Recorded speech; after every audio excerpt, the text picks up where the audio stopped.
ఏమి అర్థం కాని పరిస్థితిలో కృంగిపోవాల్సిన అవసరం లేదు. నువ్వు దేవుని బిడ్డవి, నువ్వు దేవుని సన్నిధిలో సాగుతున్నటువంటి బిడ్డవి, దేవుని మందిరానికి సాగుతున్నటువంటి బిడ్డవి. ఏ ఆలోచన నీకు రాకపోయినా సరే దేవుని యొద్ద నీ కొరకు ఒక ఆలోచన ఉంది. ఆయన ఆలోచన నీకు గొప్ప ధైర్యాన్ని తీసుకొస్తుంది. ఒక్కోసారి భర్త ఆలోచన నిన్ను కృంగదీయవచ్చు. నీ బిడ్డల దగ్గర నుంచి వచ్చే మాటలు, అమ్మా ఒక అడుగు ముందుకెళ్దాం అనుకున్నాను కానీ నా బ్రతుకు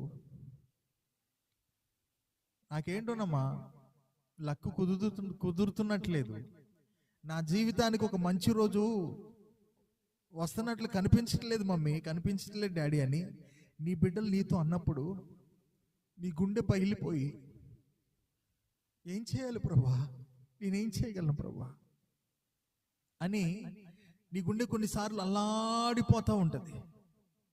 నా బిడ్డలకు కూడా మంచి రోజులు ఇవ్వచ్చుగా, నా కుటుంబానికి కూడా మంచి రోజులు ఇవ్వచ్చుగా. నా అన్నవారు, నా బంధువులు, నాతో ఉంటానన్నవారు, నా స్నేహితులు నాకు సుదూరం అయిపోయారు.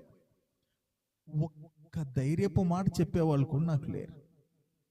ఒక్క ధైర్యపు మాట చెప్పి నా గుండెను ఆదరించే వాళ్ళు కూడా లేరు. ఏందయ్యా నా బిడ్డల పరిస్థితి అని కుమిలిపోతున్న తల్లిదండ్రులు ఇవాళ ఎంతమంది ఉన్నారో తెలుసా? అల్లాడిపోతున్న తల్లిదండ్రులు. అవునయ్యా, మా వాడికి కావలసినంత చదువు లేదు, అంత తెలివిగలవాడు కాదు, అంతగా రాణించగలిగిన సామర్థ్యత నా బిడ్డలకి లేదు. ఏంటి ప్రభు వాళ్ళ జీవితం అని చెప్పి అల్లాడిపోతున్న తల్లిదండ్రులు ఎంతో మంది ఉన్నారు.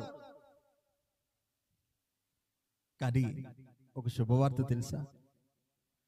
వారి కొరకు కూడా నా యేసయ్య దగ్గర ఒక మంచి ఆలోచన ఉంది.